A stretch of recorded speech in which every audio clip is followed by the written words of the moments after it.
This is NBK, nothing but Knicks. When Sim pass the assist, you know that it's #1 show that breaks down the game. If you can't play defense, stay out my way.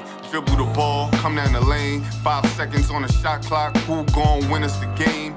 You wanna hear Nick updates and trade rumors? Postgame reviews, this the place you tune in. So tell a friend just to keep the ball moving. Like the page if you feeling the movement.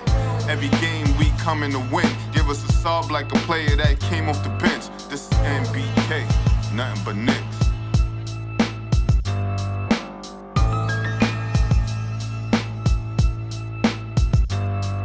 Knicks family, what's poppin'? It's your boy. Ladies and gentlemen, the Knicks, they had their backs against the wall. I didn't feel like they came out scrapping like we expected them to.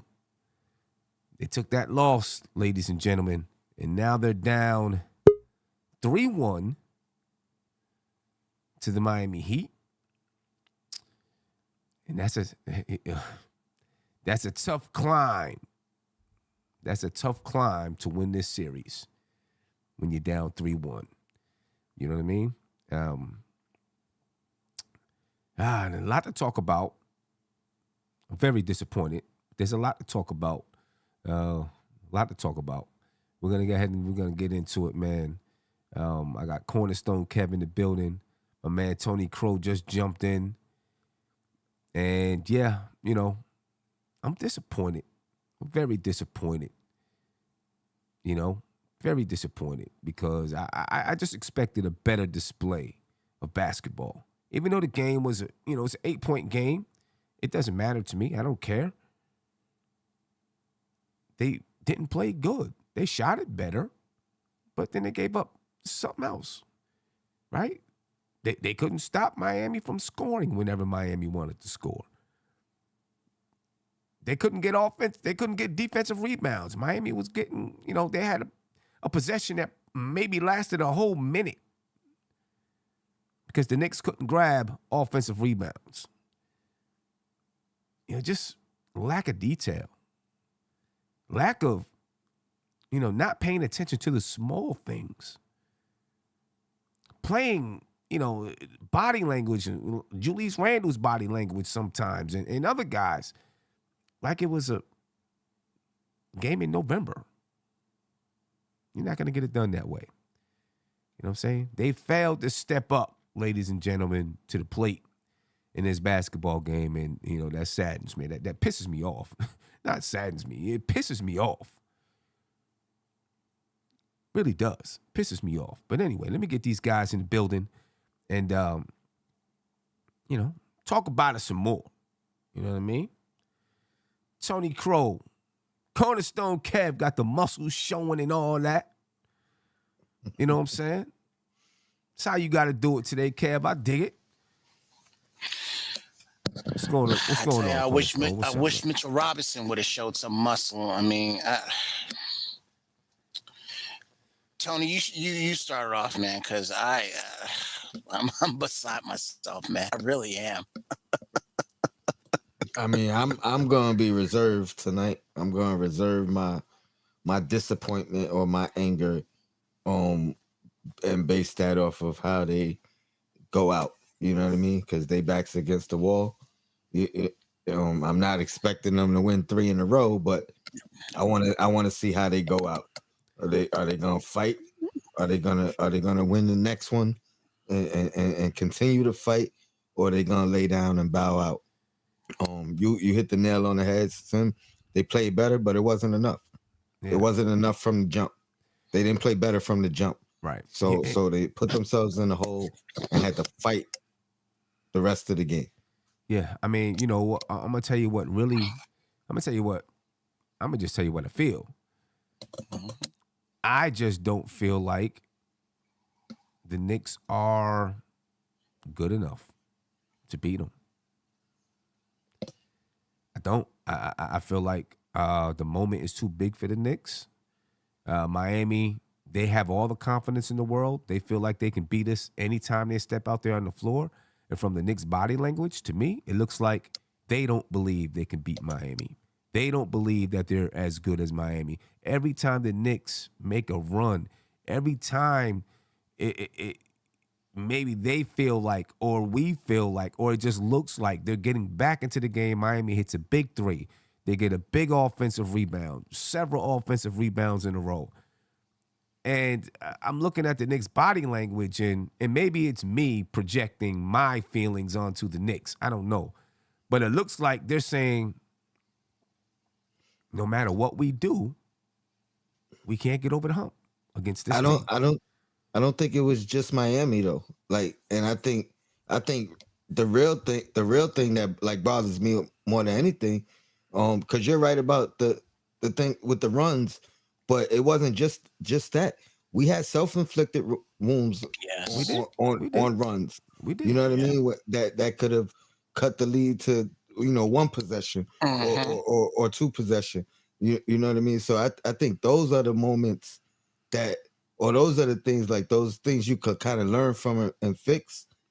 Those were the more upsetting things. Right. But you know what I mean? Because we still had a fighting chance.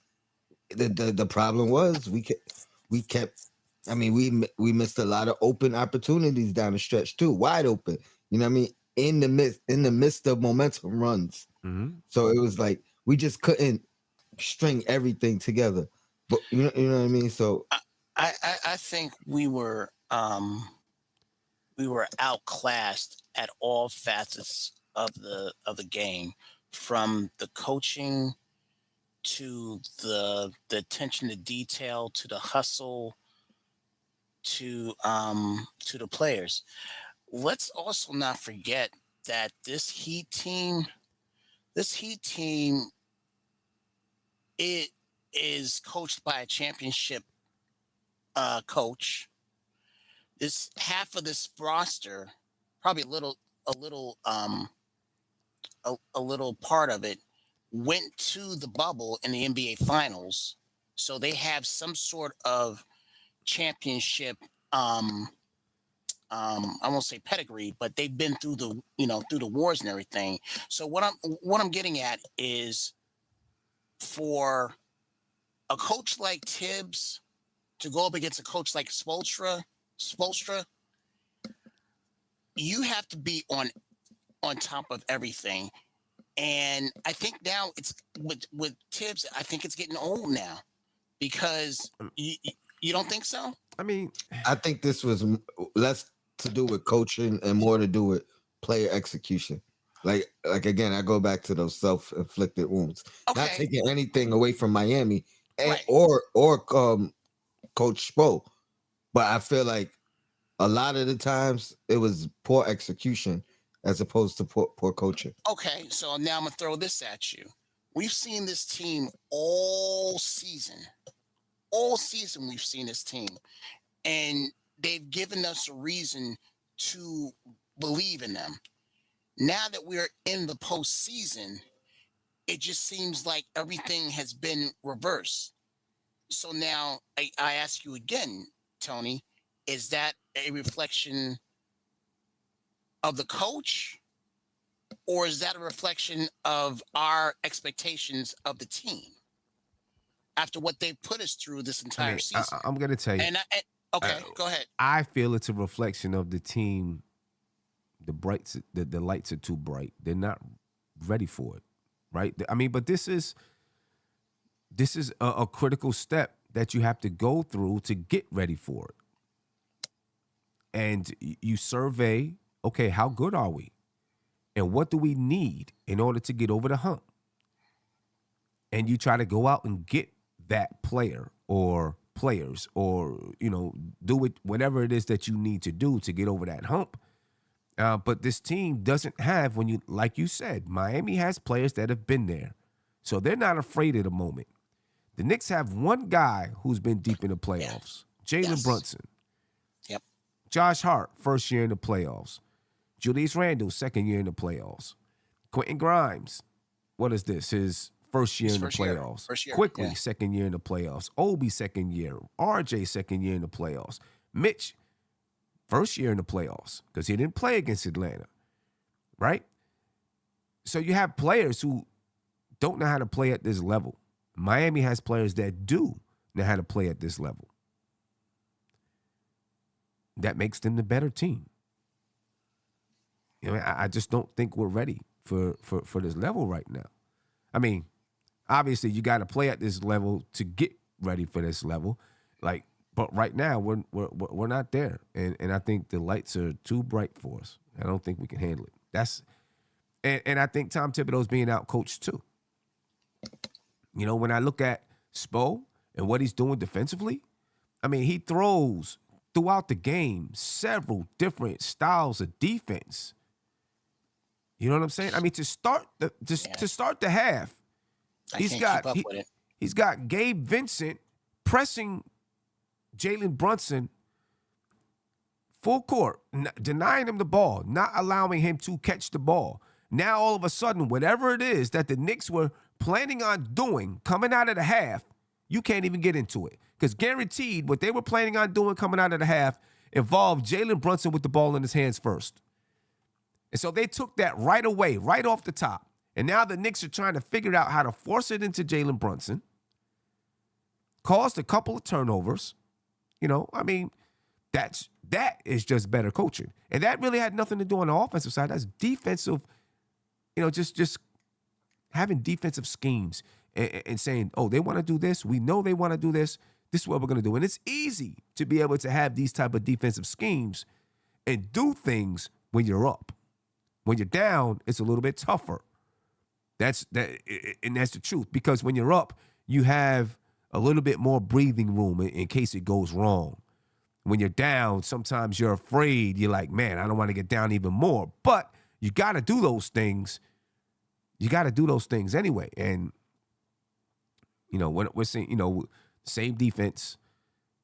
You know what I mean? No real, nothing new. Everything that the Knicks have done defensively, Miami knows what they're going to do, so they know how to handle it. They're doubling, right? And what's Miami do? Pow, look how fast the ball moves around the perimeter, and the Knicks are scrambling. And you can't even get mad because they're trying to get out there at these three-point shooters. There's just too much space between by the time the ball swings around the perimeter, the person who's ready to shoot the ball, there's too much space between him and the person that's trying to close out. Too much space, and they can't make it up. It's a wide open shot. Bang. And we want to get mad at every single player, about, oh, we're not closing out, this and that. But a lot of times they're trying to close out. And then once they get hot, now when they do close out, they're hitting shots. Or they just pump fake, sidestep, open three. Right, because they got somebody running at them. You know what I'm saying? And when you got somebody running at you, that's all you got to do is pump fake, sidestep, open three, or go to the basket. You're muted, Kev. You're muted. Yeah. Okay, so this is what's bothering me for the life of me. And this happened also with Atlanta as well, a few years ago. We took the season series against these guys. So you would figure that we would know how to play these guys, what they were going to throw, what they could throw at us, and be better prepared. Well, and go ahead. But right now this with is Miami, the playoffs. Yeah, it's the playoffs. I understand it's the playoffs, but even okay, Miami is not even playing exactly. They a whole new team right now. A whole new team from who they were throughout the regular season. They're entirely different right now. Kev. They're readjusting. So we don't. You know what I mean? That's so not you're the same saying we team didn't. So you're saying we didn't adjust. They have to readjust. They have no choice. And so then we did not adjust. I mean, I'm not. That's you're missing my point. Okay, go ahead. My point is that's not the same team that we faced. Okay, right. Yeah, right. In the regular season, they're a totally different team. They didn't hit threes the way that they hit threes now. Their offense was not as good, even though they only scored 109. Their offense was not as good in the regular season. This team they're just much better. So they're peaking right now, as you would say. Yes, they are. There's no doubt about that. And they reinvented themselves through the necessity. Right. You know what I mean? Due to injury. It wasn't like this was a big coaching change that Spo made because he saw he saw a vision in what this team could be they had to adjust. They Right. just like I see we what you're preach saying. the next man up. They did next man up too, but they've been more successful Yeah, at it. and the thing is, because I see Jamrock says Kevin is right, Tony. We didn't adjust to this version of the Miami Heat. I don't think we can. What do you want us to do? If we don't double team, then Jimmy Butler, nobody can stop Jimmy Butler. If we do double team, the ball swings around the perimeter and they get an open shot. What else are you gonna do when they're scoring in that fashion? When the team is scoring like that, you got to do a basketball version of fighting, right? You got to get grimy. You got to get gritty. You got to play super duper aggressive. And like the foul calls that the Knicks are getting are not aggressive foul calls. If you're going to get a foul call, put them on their ass to get the foul call. And stop the basket. They're Yeah. getting those. It's those fouls I used to call out on Kevin Knox. It's like you're scared of the whistle and it's causing them to not only score but get the whistle as well, as opposed to saying, you know what, I'm gonna do whatever I do to stop you, and if I gotta foul you, I'm gonna foul you hard enough that Yeah. you know what I mean? You don't get And for tonight's game, Mitchell did not do that against Bam Adebayo. He did not. He let Bam Adebayo get anything he wanted. I mean, we need He hasn't this done goes those back things. to Tony. Like earlier in the season, we were talking about the Knicks having that bruiser type of dude. We need someone who's not afraid who's not afraid to get dirty and cause an argument, cause a scuffle. You don't have to be a fight, but we need somebody who's not afraid to cause that scuffle. You know what I'm saying? Dylan Brooks. Somebody like Randall's not that guy. He's not. He can be tough, he can be aggressive, he can be a bruiser as far as playing basketball, but he's not that guy. You know what I'm saying? I mean, even to me, I don't know if you really want him to be. With you may his not want overall importance. Right. You may not want him to be. Rebuild NYK said someone besides Randall. I'm not even sure if Randall is really that guy though. And I'm not trying to say that he's like scared. That's not what I'm saying. He's just like he's an aggressive type of player, but I don't think he's gonna be woofing and like that type of player. You know what I'm saying? And I think we need that kind of guy out there because tonight was the night.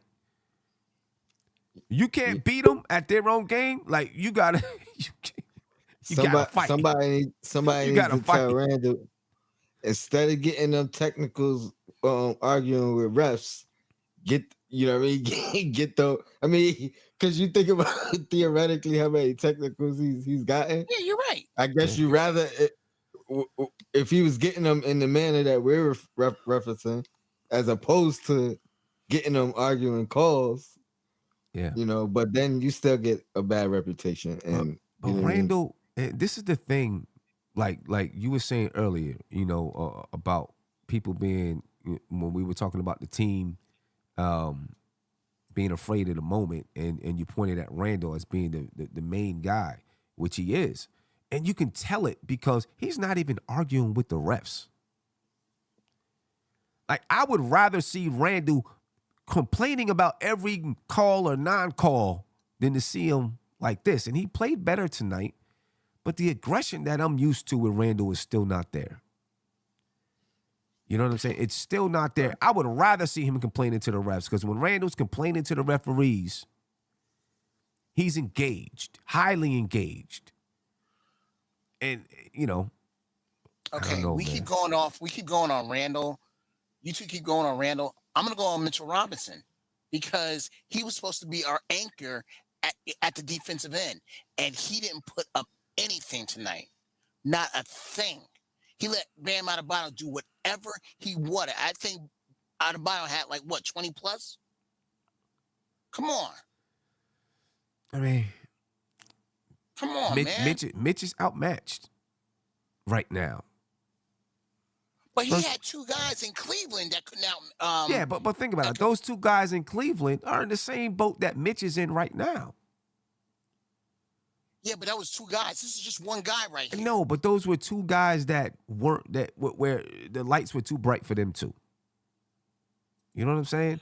And he's faced against better coaching.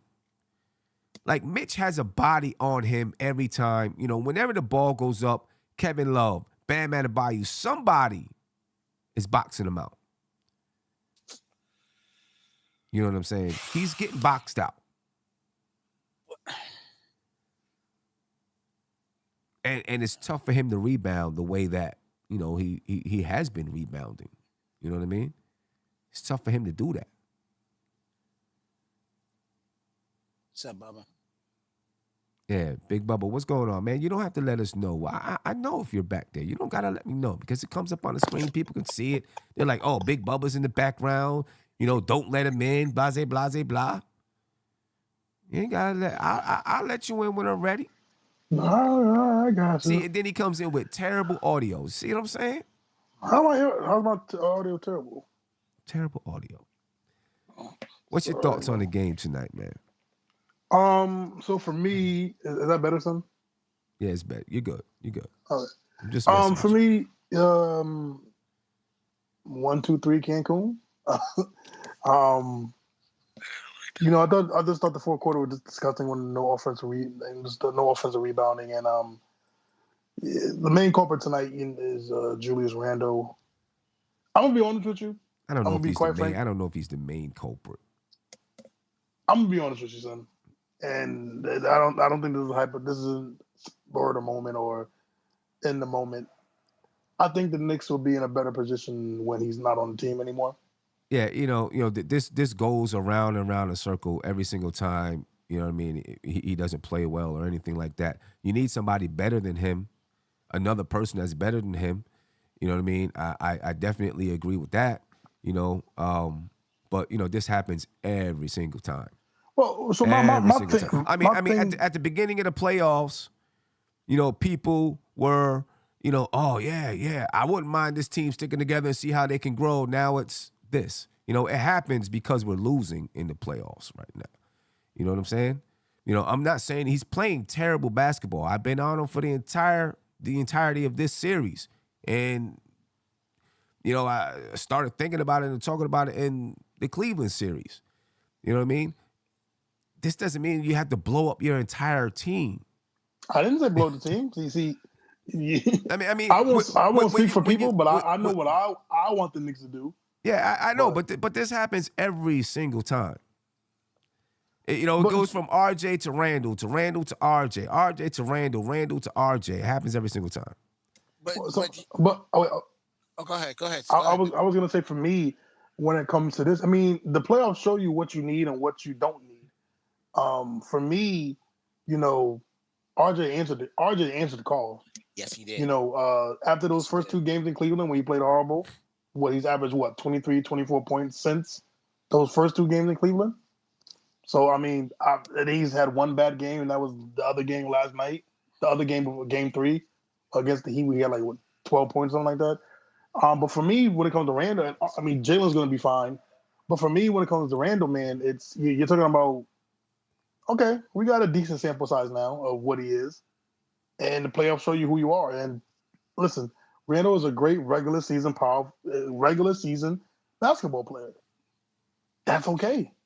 There's DeMar DeRozan's, there's the Julius Randles, there's certain guys that just play good in the regular season, and it just happens. And you're right. And then there's guys that also become better as time go on. Like, for example, Jimmy Butler. If you go back and you look at Jimmy Butler's history, it's all over the place. He had years where he's averaged 13 points in the playoffs, years where he averaged 20. Even with the Miami Heat, he had a year where he averaged like 14 or 15 points in the playoffs.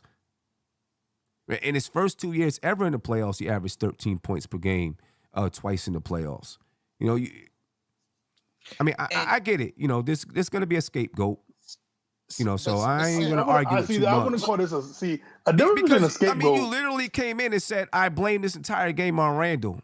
No, I didn't. Yes, you did. That's what you said when you came in. Yeah, you said, I blame this game on Randall. And he did. Randall didn't play great. Yes, you did. Yes, you did. That's what you came in and said. Yes, you did. But, Own it. I mean, look, I just look for me. It still goes to that Randall. Just again, I've always believed this team should have been doing it the way most modern NBA teams do it. Is you go with wing depth, you go get wings.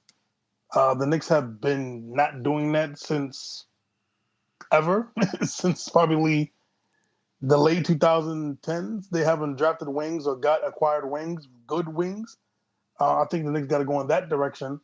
And when it comes to being a better basketball team overall, I mean, listen. I get it. When people are gonna come with the argument, if that's what you want to say for this game, 32 points from Jalen Brunson, 24 points for RJ, 20 for Randall, 6 for Mitchell Robinson, 7 rebounds, 9 for Quentin Grimes. Our bench, Josh Hart, 4 points. Isaiah Hartenstein, 2 points. Obi Toppin, 4 points. Our bench has not showed up in this series at all. You can, if you want to blame Randall, go ahead, but blame the bench too, because the bench hasn't done shit. Nothing. In these playoffs. We gotta cut. You know what I'm saying? We gotta customer from sin. I mean, the thing is, it pisses me off that we always gotta try to find that one. Oh, it's only Randall. If Randall wasn't here and Obi Toppin was playing, we would have won this series. Bullshit. No. You know what I'm saying? Randall's played. But Randall's played terrible. His defense is not there. He's not engaged. But I'm not gonna blame this entire series on one guy. Come on, that's dumb. Wait. No. Hold on. You can't blame this a lot. You can't blame it on one person when the entire team is shooting 20% from the 3-point line. That's dumb. You do this a lot when it comes to Randall. I do it for everybody. It's not just for Randall. I did it for RJ earlier in the season. I do it for everybody when people always try to pinpoint one player. That's always been a pet peeve of mine, because you don't lose with just one player. The entire team is shooting terrible. Yep. The entire team is not playing defense. Brunson as well. Brunson. The entire team gave up offensive rebounds today. Yep. And tonight it was the bench, and it was the second effort, the effort plays that killed us tonight. Second chance points. We let mad rebounds go right past us. But how like a days are going to keep saying Randall? How many times that we clearly see him walking up and down the court? But it wasn't just him, bro. It wasn't just him. I'm not saying that, but he's our leader, quote unquote. No, Brunson is our leader. Oh, okay. Yeah, Brunson is our leader. Okay. He's been the leader all season long. I mean, the question before the season even started. Uncharacteristic as well. Brunson is some uncharacteristic. I mean, Brunson's been playing gritty basketball, though, in my opinion. It's tough on Brunson because he's not getting much help out there. They're sending 3 and 4 guys at him. He's getting full court pressure. You know what I'm saying? They're bumping him, banging him. The refs ain't calling the fouls for him. Yeah. You know what I'm saying? I mean, you get on one side of the floor, they call a foul, a bump on Mitchell Robinson against Bam Adebayo. Brunson comes down the other side of the floor, gets the same bump from Jimmy Butler. They don't call shit. And they don't call nothing. Right. But Sam, I want to go back to something that you said earlier. You said that the lights were too bright on some of these guys. Now, you look at RJ, you look at Randall, you look at Quick, and you look at Obi. They both were in the playoffs 2 years ago. Don't you think that would have, carried over a little bit? They were in the first round. Now they're in the second round. The lights get brighter in the second round. Yeah. Brunson's been there. He's figured it out. You know what I'm saying? He knows how to play. He needs help. RJ's played well. He's the only one. He's played well. You know what I'm saying? He's the only one that made the adjustment. He's RJ's played well. So I think he's been able to handle the lights. Randall hasn't. Yeah. IQ hasn't. Quentin Grimes hasn't. Mitchell Robinson hasn't. Right. Well, Quentin Grimes, this is his first year. His first year. Doing that. Yeah. First year. Yeah, first year. So I'm not blaming that. I'm not blaming Quentin Grimes. It's his first year. He's figuring it out. As is Mitch. Yeah. As is Mitch. But first year. But the other three, and Quickly, Obi, and Randall, it should be like a little bit of second nature to them. because they've already seen what the bright lights look like. The lights but get it's brighter like the Sim deeper you said, go in the it's playoffs. it's the next round. Now there's more lights. You know what I mean? It's Yeah. a little bit brighter. I'm, Couple I'm more just, lights. I just don't get how we just. I don't know. How we Are just we what? just not? Are we just not sick and tired of just Randall? Just we What do you? deal But, we but deal it's with not just him. hold, Do you see what okay, Quickly I'm is not. doing? Hold on. Can I get to other people, bro? Like Okay, get the other people, but you I'm keep talking about. singling out. But you keep singling out Randall. Yeah, I'm so sorry that I'm So you know what? This is what's singling out our this All is what's gonna NBA power happen though. forward. I'm so sorry to do that. But this is what's going to happen because people always forget about the struggles that other players have gone through in the playoffs before they became really productive in the playoffs. And you know what? The Knicks may decide that Randall's not the guy, and he's going to go on and get on another team somewhere. And maybe he's not going to be the main guy; he might be the second, third guy, but he's going to perform in the playoffs. And then other people are going to look and say, "Oh, well, maybe it took him some while. Took him a while to be in the playoffs and figure out how to play. It's the second year in the playoffs." You know what I'm saying? Like, it does take time to figure out how you play in the playoffs, too. I'm not excusing him for his performance because I expect better. I expect better from him. I expect him to be better because any player that's coming up, you're looking to see how do they perform in the playoffs. And it's been mediocre at best. You know what I'm saying? But there's been other players who are so-called stars that's been mediocre in the playoffs, too, and it took them time to get better. You know, look, before the season started, before the playoffs started, people were like, yeah, I would love to see what they're gonna do with this. Hey, Kev, you could have, Come on, yeah, Kev. you could have That was- muted that joint. I tried to stop it. I coulda tried to muted stop that it. It was joint. on my thing. My God. You know what I'm My saying? God. Keep going with your point. You could have muted. My point is, I tried. this is Yeah. what we do every single time. You know what I'm saying? And when Randall is gone and somebody else is here, it's gonna be the same thing. Or we're gonna choose somebody to be like, oh, we shouldn't have brought this guy in or shouldn't have did that. It is what it is. I'm just saying, I'm not defending his performance. That's not what I'm defending because he hasn't played well. You know what I mean? But we are so quick to want to, we got to make drastic changes. Bottom line, I we just should have don't get won it. game one. We should have won game one so we could have held home court and we wouldn't have nothing to worry about. So quick to That's it. My what- man that's what it is. Jam That's what Rock it said, is. Tony, Big Bubba, Kevin, and Sim, should Tibbs be replaced? Absolutely. And see, that's where again, I'm not gonna sit here and say, yeah, Tibbs should be replaced. This is the farthest that we've been in the playoffs in how many years? At the very least, let him finish his contract. And then decide do we need a new coach and a new direction or somebody to get us a little bit further. But come on, man. Bro, The man that got us in the it was playoffs literally 2 out of 3 years. You know what's 2 funny? out of 3 years. Yeah, you know what's funny? Heat fans were asking they wanted Spo fired at the end of the season. They wanted the man fired. And Bam and Tyler traded.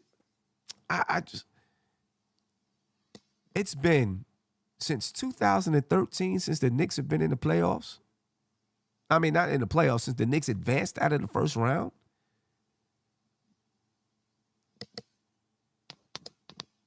Did we expect that the Knicks were going to win it all this year?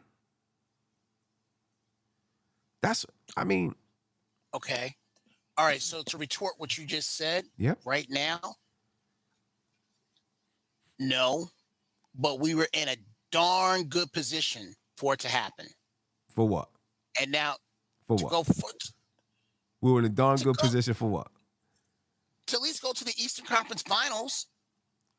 I mean, listen, I agree. The chance was there. The opportunity was there. We had home And court. there's still a chance. We had home court. Listen, We had home. the opportunity was there. Sometimes you get beat by a better team, and that's what's happening right now. They're getting beat by a better team. You know what I'm saying? I don't.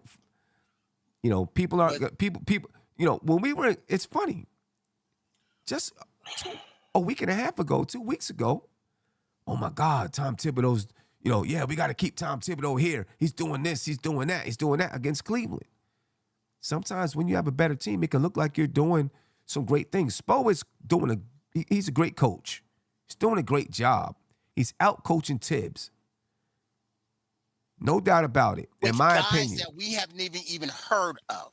He's I out. never heard of Strauss. I never heard of Vincent. I never heard of Martin. I mean, if you were watching the games when we played them throughout the season, the only guys I knew about was Robinson, Abayu, and the one that's causing us problems all we get it. But guess what? All those undrafted guys, those guys are fighting and been fighting since getting into the league. You know what I mean? They had to fight and getting a chance. When do our boys get a chance? But I'm just saying, this is the only time we get to see McBride. Really? Oh, okay. Oh, we should leave McBride on the on there. That's what I'm talking about. Adjusting. That's what I'm talking about.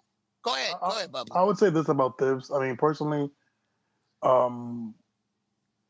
he's not going to be the coach to take us to where we gotta go. He's gotten us far, and I appreciate that. Again, is he better than Jeff Hornacek, David Fizdale, all those guys? Yes, absolutely he is. But there's a cap to Thibs, and that's kind of been always his thing. That's always been against him. And to be fair, look, Eric Spoelstra, man, if you look at who he had to outcoach, Budenholzer and Thibs, two guys that kind of share the same characteristics of not being guys that do too much in-game adjusting and stuck in their ways. And just the adjustment. And look, again, I appreciate Thibs. I think what's going to most likely happen, he's probably going to coach throughout his contract, and they're probably going to move to Johnny Bryant eventually, unless Johnny Bryant gets hired somewhere else. Okay, you know what? But hold on. No diss to Johnny Bryant. No diss at all. Can we stop talking about Johnny Bryant like he's this guru? We haven't seen him coach anyone besides being assistant coach in the league. We keep saying Johnny Bryant. Like we are actually sitting there on the sideline listening to everything and hearing everything that he says. We don't know how good Johnny Bryant is going to be as a coach. This is no diss towards him because he could maybe one day be a great coach. But we keep saying Johnny Bryant is going to be the guy to take over, or fire Tibbs and let Johnny Bryant take over. Why? What has he done to prove that he should be taking over this basketball team? Tell me his credentials. Coach up Donovan Mitchell. Huh? Coached up Donovan Mitchell. Coached in Utah. He was an assistant coach in Utah. He wasn't the head coach. All right, so let me ask you this. But hold on a second, Kevin. Sim, you know Tibbs ain't going to be the coach to lead us to where we want to go. I didn't know that. I didn't say it was. I'm just saying we keep talking about Johnny Bryant. Like, okay, so you're going to fire Tibbs and bring in Johnny Bryant. I didn't say that. I thought Tibbs going was going to play out the rest of his contract. I mean. Okay, maybe not Johnny Bryant, but when is it a time where a team needs a new voice? I mean, it's obviously Milwaukee did it, even though they won a championship. It's obvious that Toronto did it, even though they haven't won a championship like 4 years or so, 4 or 5 years. I think it's time for a team to get a new voice when they level off. Okay, and you don't think this team has? Well, no. Have they? Have they? No. We don't know. Okay, we don't know. All right. We don't know. I can see what you're saying. Then I can see what you're saying. I mean. But I think the frustration with a lot of these fans is that we want Tibbs to not always follow his script. We want him to adjust. You were talking about how Spo throws like almost 10, defensive schemes as. Why can't Tibbs do the same thing? Something like that. You know what I'm saying? Does he feel like he has the guys to do the same thing? I don't know. I mean, I don't know. if I mean, he's throwing it out there, you can look at us. You can look at us. You can look at us now. We double, and the ball gets swung. We're not fast enough to get around to defend. To defend, Miami doubles, and they got guys. Seem like 6 guys on the floor when the ball gets swung around. Are we able to do the same things that Miami can do? Do we have the players to do those things? I don't know. Did not see. This is why I ripped Thibs. Because yes, I've seen us move the ball to get great quality shots. I think one of my biggest issues with Thibs, and I thought it was a big hindrance this whole season, and I've talked about this before, is we don't move the ball. That's been one of Thibs' Achilles heels his whole coaching career, is when he gets a player like a D Rose or a guy that's offensively minded, he goes heavy ISO with those guys. To me, especially in the playoffs, heavy ISO does not win you championships or does not make you go far. When you do like what Cleveland was doing, was the Mitchell goes, then Garland goes, Mitchell goes, we were able to defend that. When you got guys like Randall and we got Randall and Brunson just going back and forth, that doesn't help. It just doesn't help because you clearly see that they're able to just let them go one-on-one, pack the paint, because they know what they're going to do. They're going to do heavy ISO, all that stuff. We don't move the ball. There was a possession game 2 where we moved the ball. We got an open shot, and we made it. We don't go to that. And it's crazy because I'm watching the game today. I'm looking at the Knicks scrambling because Miami's passing the ball so much just to get open shot. And the crazy thing is they didn't make the shot, but the Knicks were scrambling so much that those were the looks they were getting because they moved the ball. Yeah. I mean, how many times do we see Kevin Love outlet pass because guys are moving? I'm going to say this, right? First of all, the Knicks' offense have been stagnant. Super stagnant. That's why, they only scored 101 points and they're not scoring. It's been stagnant. All right. Some of it because of ISO. Some of it because Miami, the Knicks they're not detailed enough on their passes and on anything that they're doing, right? When they set a screen, it's not a detailed, strong screen. You know what I mean? It's not a hard cut to the basket when they decide that they're going to cut to the basket. When they make a pass, at least right now in these playoffs, the ball is over here, it's over there. There's no detail in their game, and that's a lot of it. To me, is due to Miami's defense. Miami, you know how they're generating those shots though? It's starting off in ISO, a double, and then a swing. That's where it's coming from. That's basically where it's coming from. We're gonna get it to one guy, Jimmy Butler.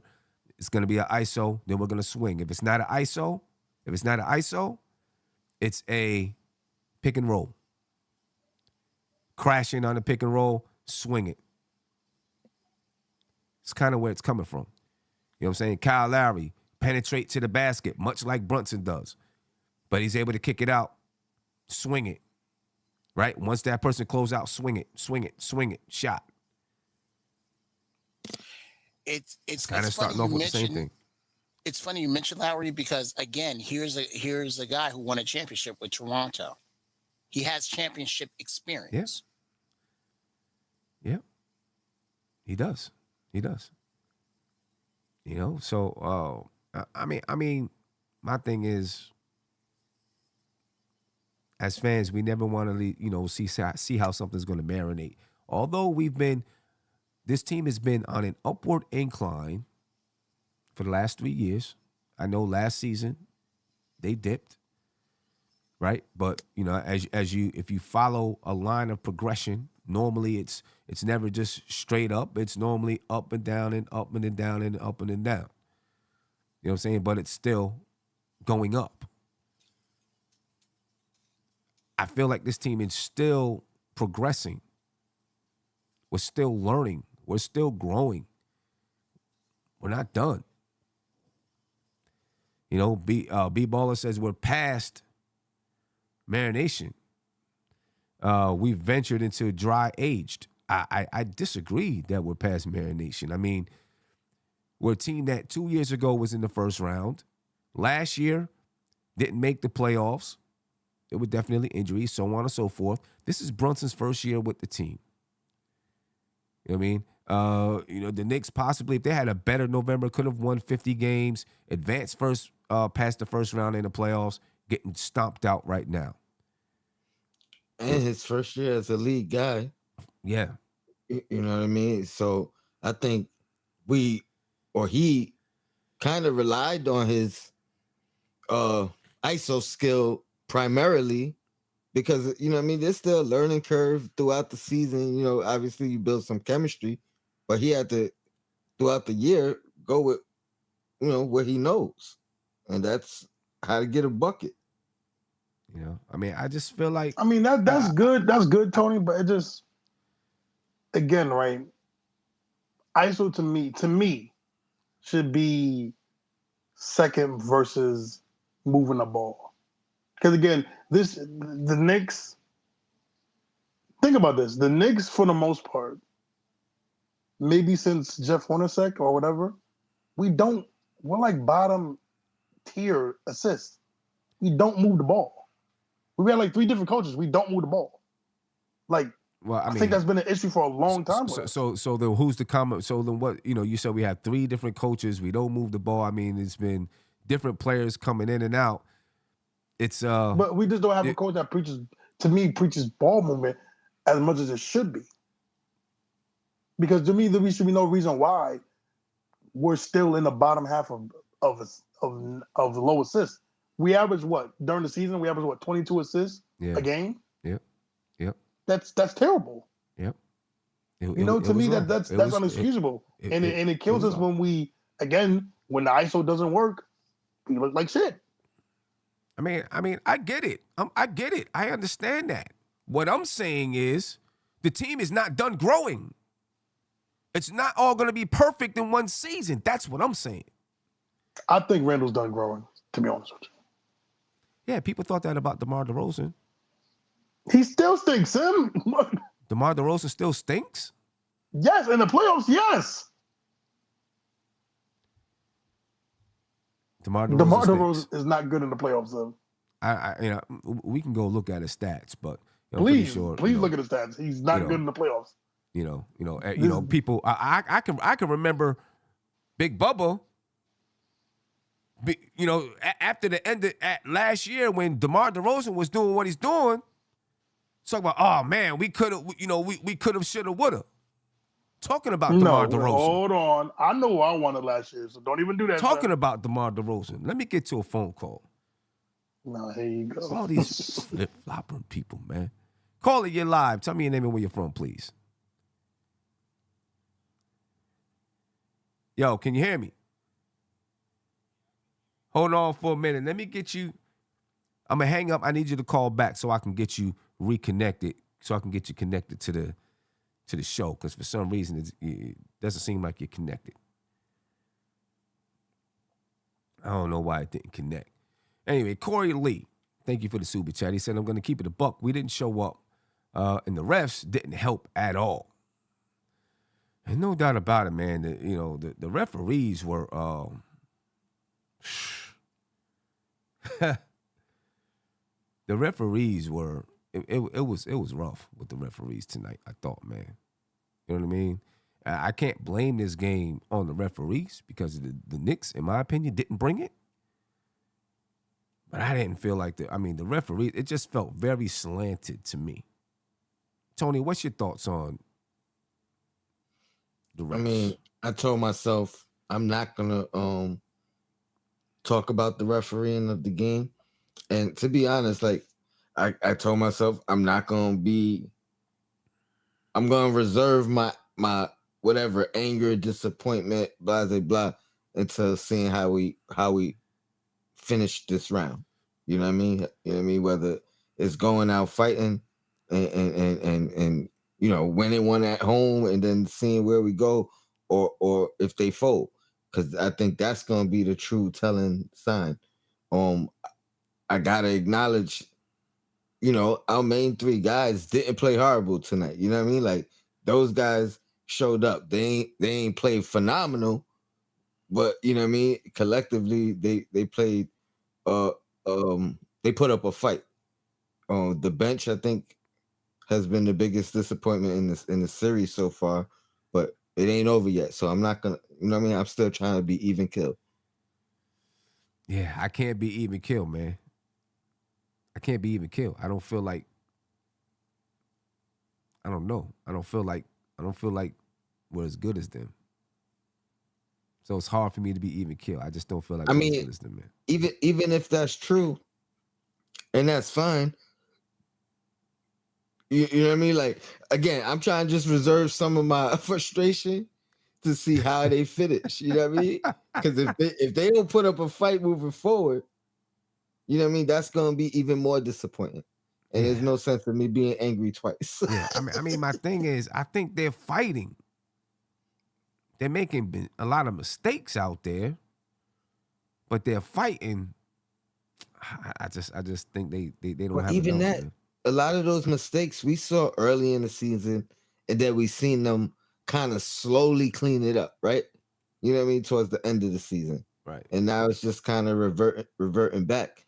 And again, I'm not trying to take anything away from Miami because they are a good team. You know what I mean? They been to the finals. They've competed with the best, just knocked off the number one seed. So you can't be extra, you know what I mean? Like you gotta be rational, reasonable about it. That's a good team we facing.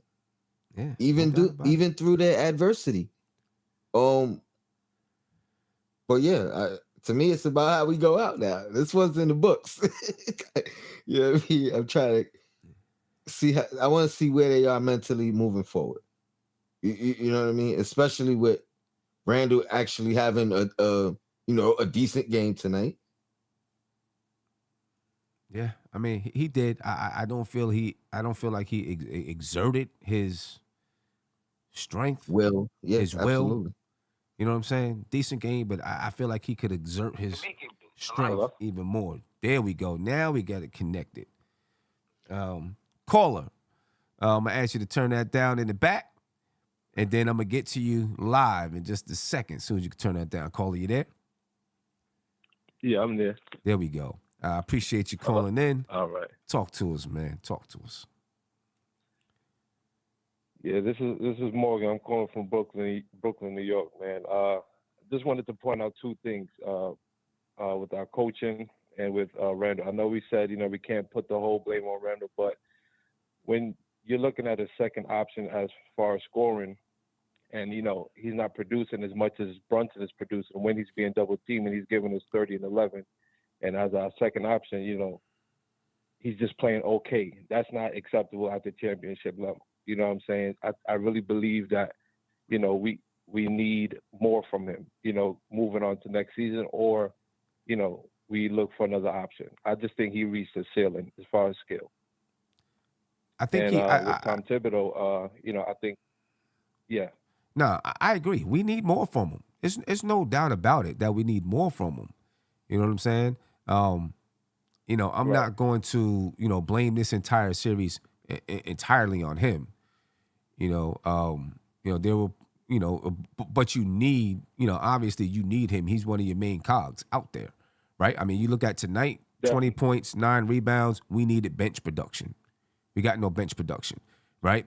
Now, if we're expecting that Julius Randle is going to step up and drop 40 a game in the playoffs, I don't expect him to do that. Right. Right? I think we've all have said throughout the years, at least the last 2 years, that we view Randle as probably your third option at best.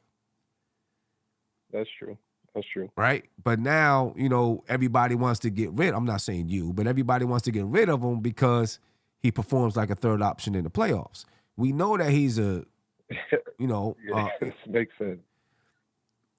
I mean, I still think he can be a piece to a really, really good team. You just got to have somebody else that can handle, another guy besides Brunson that can handle the load out there in the playoffs. You know what I'm saying? That's true. And he still is a guy. I know you said, skill-wise he can't get better, but that's not the only way to get better in the league. You know what I'm saying? When a player reaches their peak, it's when the game maybe slows down to them some. They learn about the game a little bit more, and they're still playing at a high, like their athleticism and strength and speed is still at a high level. You know what I'm saying? So you can still get better that way as a player. You know what I mean? But I don't think I never thought that Julius Randle was going to be the superstar that takes us to the promised land. That's You know for what I mean? sure. That's for sure, man. I never thought he was going to be that guy, but I still think that he can be, you know what I'm saying? If we had another guy, Randall was there at your power forward giving you 14 and 12, people would be happy with that. Oh man. Right? It's cool. You can say, "Oh man," and all of that. But Because the Sim, fact, Sim. did you ever think Julius Randle was the main player on your team? Sim, How many times have you said he's probably a third option, Big Bubba? Sim. No, answer I've my said question. How many times have you said that? he's the third option. That he's probably best as a third option. I've said he's on a championship level team. He's probably a second or third option. Right. So we get mad if he's a second or third option. Then you get mad that he doesn't perform like a number one option in the playoffs. But hold on though. Here's the thing, Sim. So this is where I gotta expose you. Go ahead. What? This playoff series, he's been the third option, and he sucked. Like I don't know what more we can get from Randall when Brunson's been clearly the best. RJ's been our second best player, and Julius Randle's supposed to be our third. But you need a guy that's better than Brunson that gets you there. You know what I'm saying? Okay. We keep saying all season long, and even into the playoffs. Obviously, after we won the first, people, even I said, man, with the way this team is playing, they could go to the finals if Randle starts to play well. Right? But most people say the Knicks need one more guy to get over the top.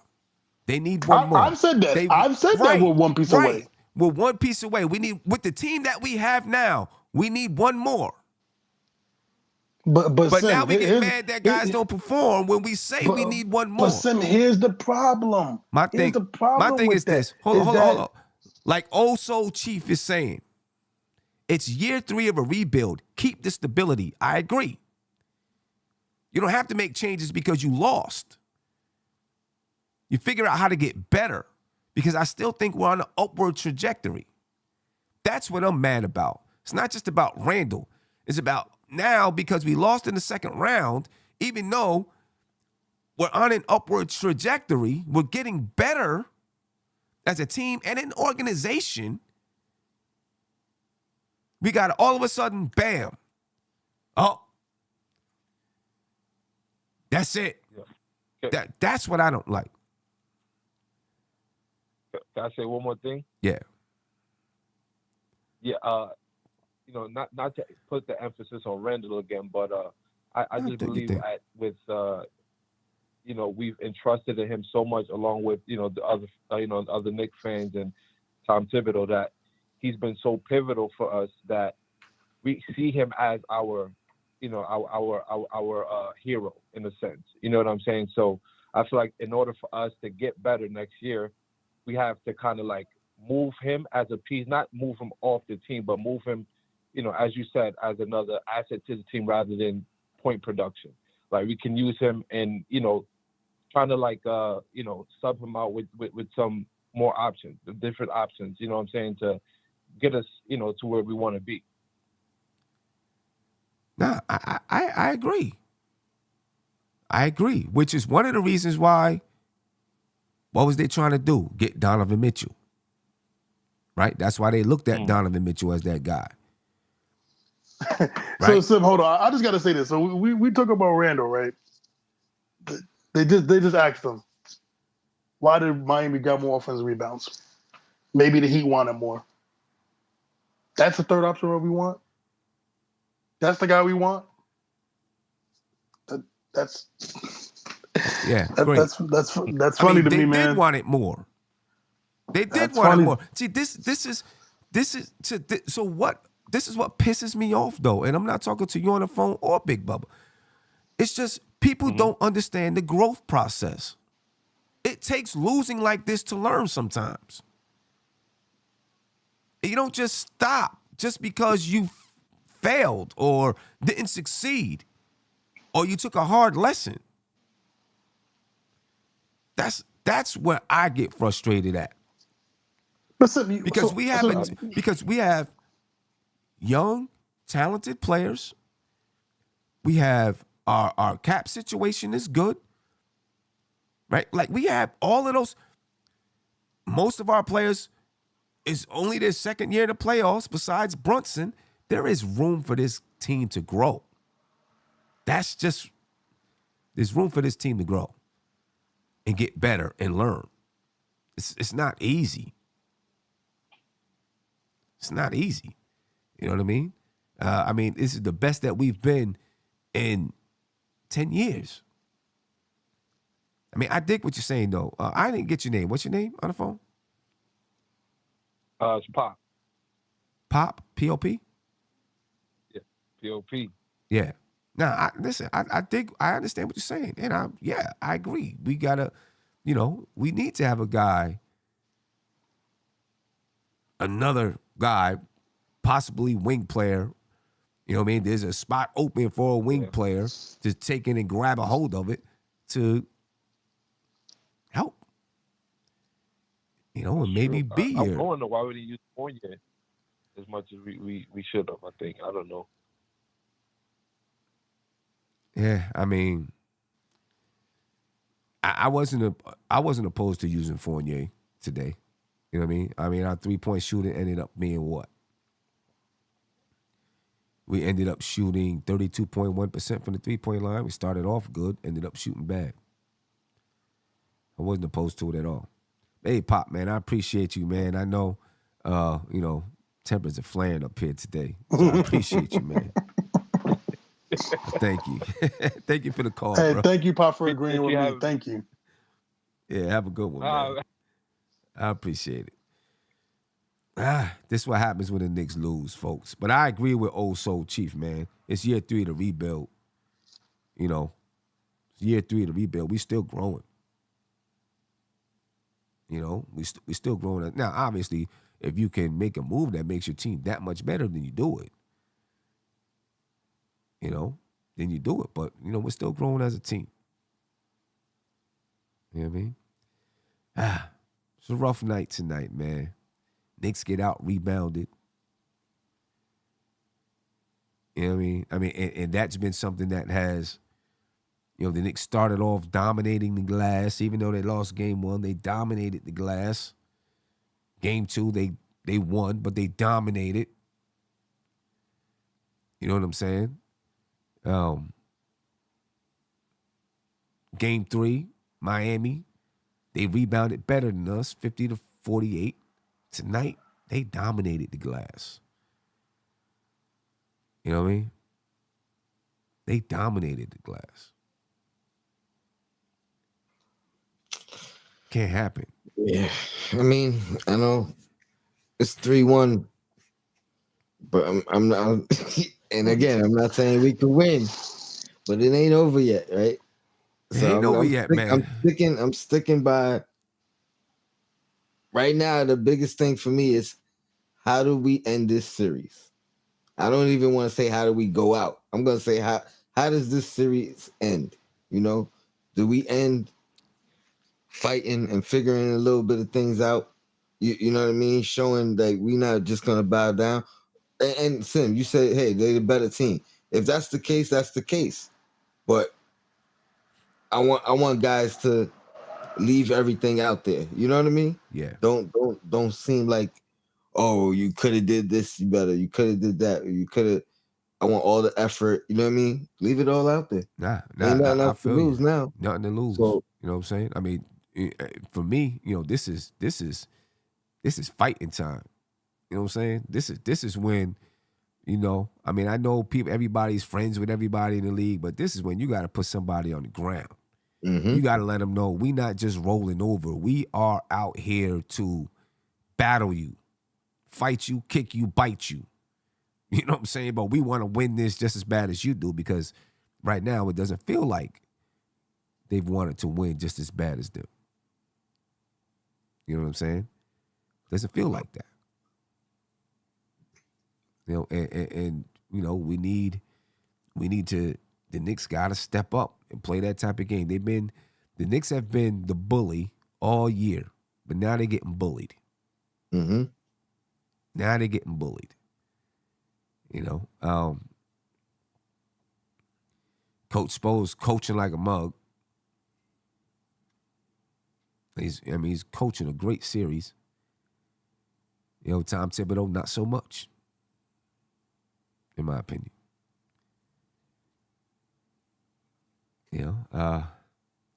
We'll see where this goes. Let me get to this phone call here. Caller, you live. Tell me your name and where you're from, please. Hey, it's John, Florida boy, is over here. It's been a long time since I called you guys. Yeah, it's been a no. This is the Knicks fan. Okay, no, I was about to say. Not. Yeah. Nah, man. Yeah, nah. I'm the outlier of all these Florida guys down here, man. What an aggravating loss, man. Oh. And it's the little things too that we were just. I was hearing you guys talking. It's the little things, the rebounds. It's and all in all. And I know my man in the panel was talking about Randall and this and that and possibly wanting to get rid of him. We're one piece away. He is the third guy. We're one piece away. Don't get rid of a dang thing yet. We're one piece away. And I was talking about this at the job too, because the guys were like, well, if you had to get one piece, who would it be? I'm like, there's a couple guys on my radar that if we had them on there, it probably would have helped. But I know the easy solution is to say getting shooters. That's the easy solution. Mm-hmm. But I wouldn't blow up the team just yet, man. That's my honest opinion. Like you said, it's a rebuild, third year in. Like, let's keep it going. This is just a learning experience for the young guys.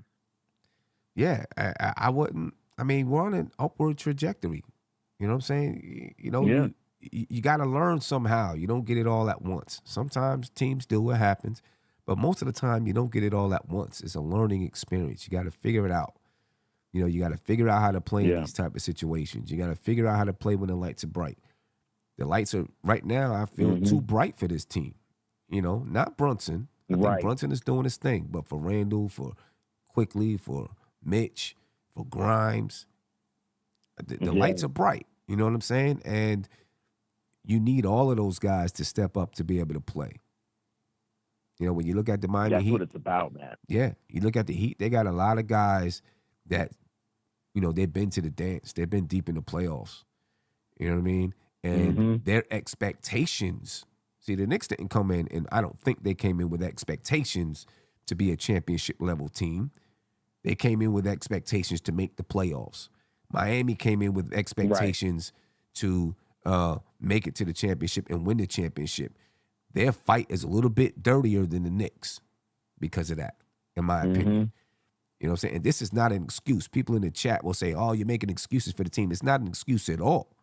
It's saying that Miami's fight is a little bit dirtier. Next year. It's a lot more grittier. Yeah, grittier. Next year, hopefully this team will have expectations that we got to get past the second round. You know what I'm saying? Yeah, that's the expectation that I would be saying too. Right.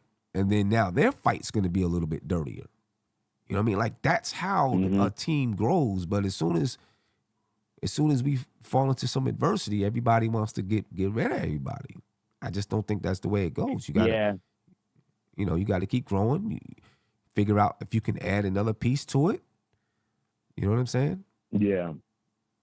And I hear you, Sim, because what was it again? We were talking, and it's funny enough. One of my associates is a Heat fan, so he was barking the whole time. He was yeah, man, you don't got it. You don't got it. I'm just like, hold on, man. And as soon as it hits Heat having 4 and we have whatever, that's when it is. But in terms of it, you absolutely right, man. And I'm gonna agree with the fact that if we go in there in the Garden on Wednesday, it better be a dog fight. It's got to be, yeah.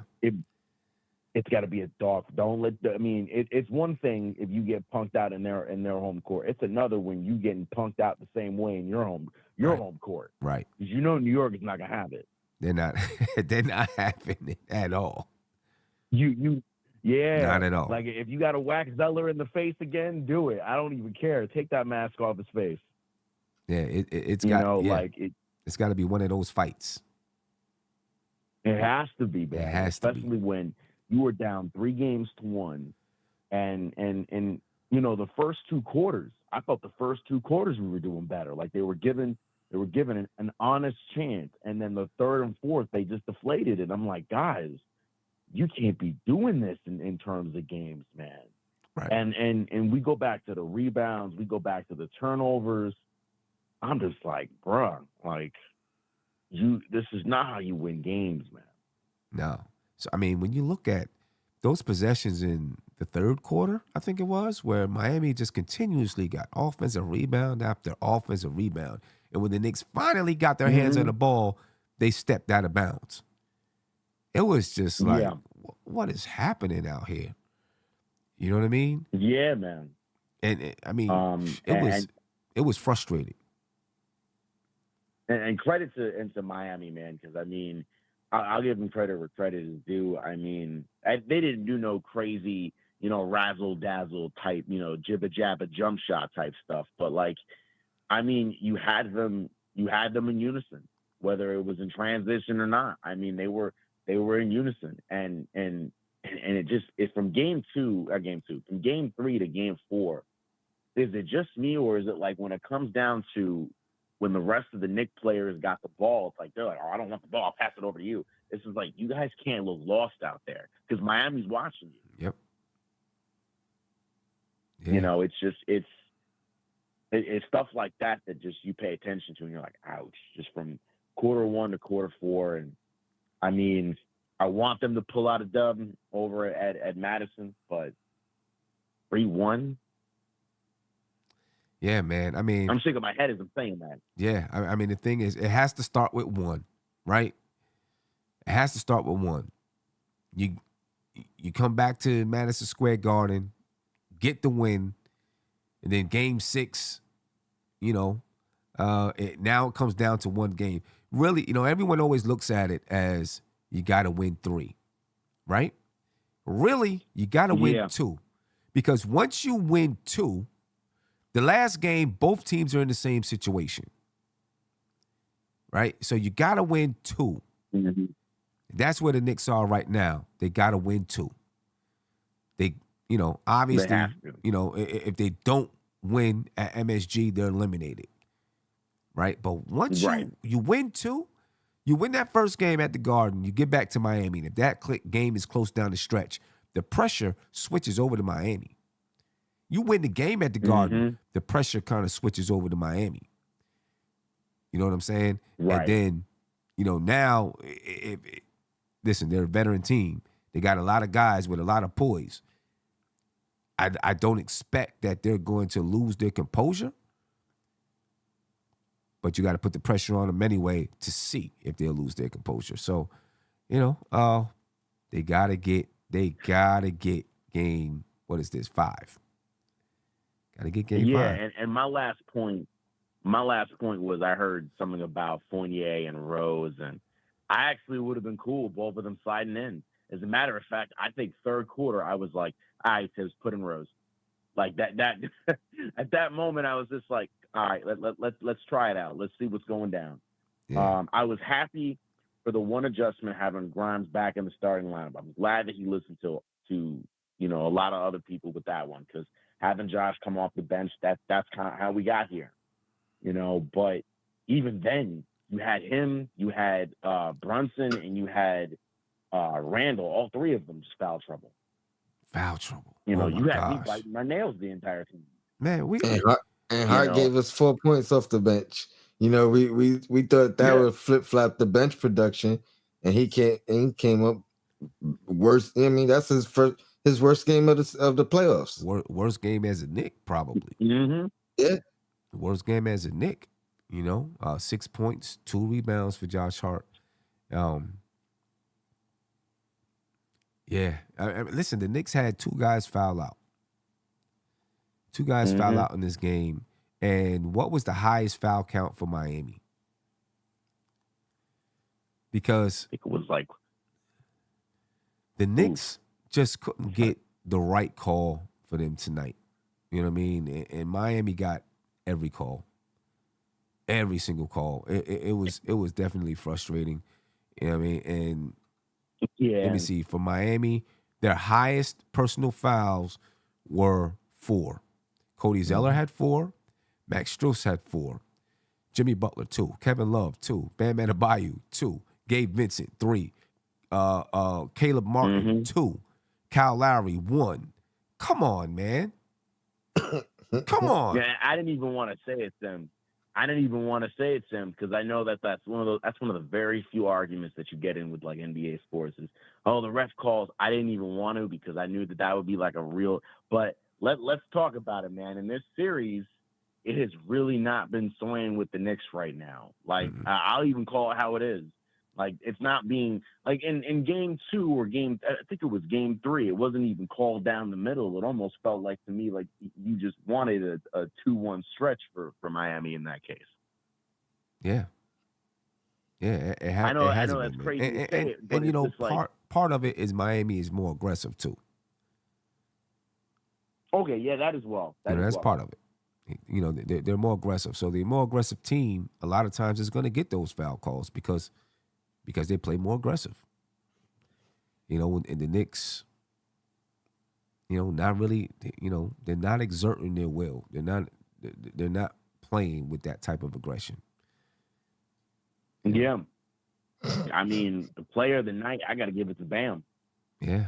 Bam he's been working, man. It's been working. Like, outplaying Mitch. You let this man do whatever you want. I'm looking at Mitch like, come on now, man. You're letting him do whatever he wants. I need to see the same thing coming out of you.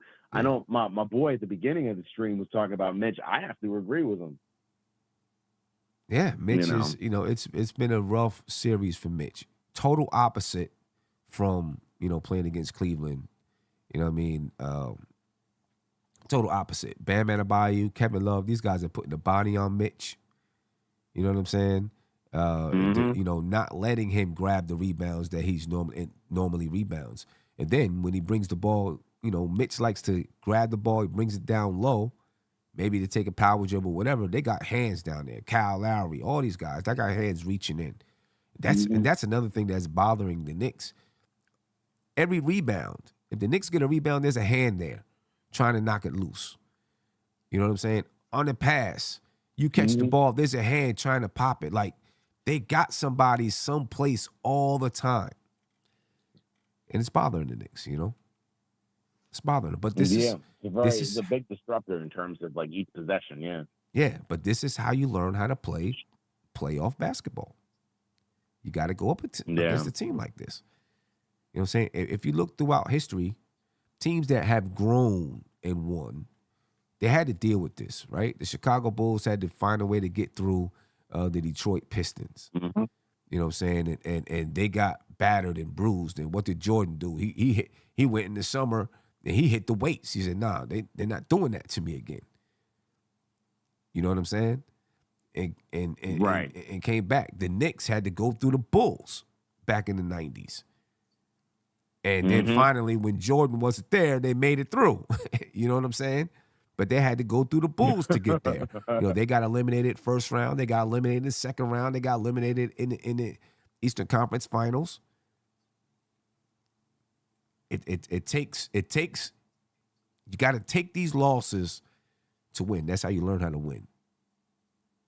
Yeah, you got to take these homie licks, man. Like, honestly. Yeah. Like, I know it's very easy to go ahead and look at it from the perspective of, like, what I was seeing in the chat, but also, when I'm at the job, we just get rid of Randall. But then you're going right back to square one when you start peeling off coaches and peeling off players because we're losing. It's like that's Right. part of it, man. Right. Yeah. You know what I'm saying? Like, if anything, maybe one more, maybe two more pieces. Sure, we might be able to get ahead and load up some more. Now, I mean, I'm up to call when we talk about free agency. You know, later down the year. You know, then I could probably go ahead and say it. But you know, yeah, it's just one or two more pieces, and that's it, really, honestly, because I feel like you got all the tangibles. It's just the experience, like you're saying, Sam. Yeah. That really, You know, I mean, these people need. yeah. Look at the Nets. They blew it up. You know, they had a nice thing going on. They had a nice young group. They were learning how to play. Made the playoffs. You know, they said, you know what? We're about to win championships. Let's go get KD and Kyrie, and it burned. You know, sometimes you gotta try to do it the right way. The Knicks are trying to do it the right way. You know, at some point they're gonna plateau. You know what I mean? And then think you so? make. I mean, at some point, you know, I think every team plateaus at some point. You know what I'm saying? At some point, this team, who knows where they are when they plateau, right? But at some point, the Right. team will plateau, and then you say, all right, you know, we don't have enough. We got to make moves. You know what I'm saying? To get us to where we want to go. But I think this team is still Right. learning who it is. You know? Yeah, it's identity for the most part. Yeah, Yeah. I feel you, man. Yeah. Um, Still you learning, know, man. So, but but- hey, John, man, I appreciate you calling in from Florida. I thought you was someone else Yeah. because somebody left me a dirty message the other day. Yeah, my bad, Tim. I didn't want to scare you by saying Florida boys, but I'm kind of repping. Yeah, I didn't want to I scare dig you it. there for a minute. I wanted to be like, hey, wait a minute. I'm probably the one Knicks fan out here, out of all Yeah. these Heat fans, and I'm trying to fight them. Yeah, You know, nah, so I feel you, yeah, man. no I problem, appreciate man. you, I'm man. gonna try to be around the string some more. Yeah, appreciate it. Thank you for calling in. Have a good one. Peace. Later. Yeah, man, I had somebody call in, you know, a Miami Heat fan. I mean, he didn't say anything, you know, he didn't say anything like dirty. You know, he was just like, oh, the effing Miami Heat, man. I was like, man, get out of here. I was about to respond to him, but I was going to wait until after this game when the Knicks won this game and to respond to him, but obviously the Knicks didn't win. You know what I'm saying? They didn't win. My man Dean. Here we go. Dean said, where do the Knicks go from here? RJ has a huge salary. It's not that huge. So does Randall. That's not that huge either. Josh Hart got to get paid. They'll have the money to pay Josh Hart. How do the Knicks get better? Well, at the end of next season, Evan Fournier, his $20 million to come off the books. Derrick Rose's money will come off the books. I mean, that's going to be about $35 million right there. And when I say this money is coming off the books, it's coming off the books to where the Knicks will still have cap space, right? They're going to have to make a decision about Obi Toppin, about Emmanuel quickly. They will have money and room to get better. You know what I'm saying? In my opinion, the slot that is really, really open in this team is that wing position in the starting lineup. That's a spot that's really open. You know what I mean? And if you fill that spot with the right guy, the Knicks go there. Big Bubba's been saying, if we get Jaylen Brown, and I specifically asked him, because he said, oh, we get Jaylen Brown, you know, we're competing for a championship. And I specifically asked him, with this team right here, he said, yeah. You get Jaylen Brown with this basketball team that we have, the Knicks will compete for a championship. And I agree with him. You add a player like that, with this team right here, they're competing for a championship. And that's why you don't disturb it right now. Can The I ask you losing is bad, something? but you can find a way to get one of these guys. If we add Jaylen Brown to this team, is he the 1, 2, or 3 option? Probably the one. He's the one. I'm pretty sure he's the one option. You know what I mean? I mean, you add a guy like that, he plays defense.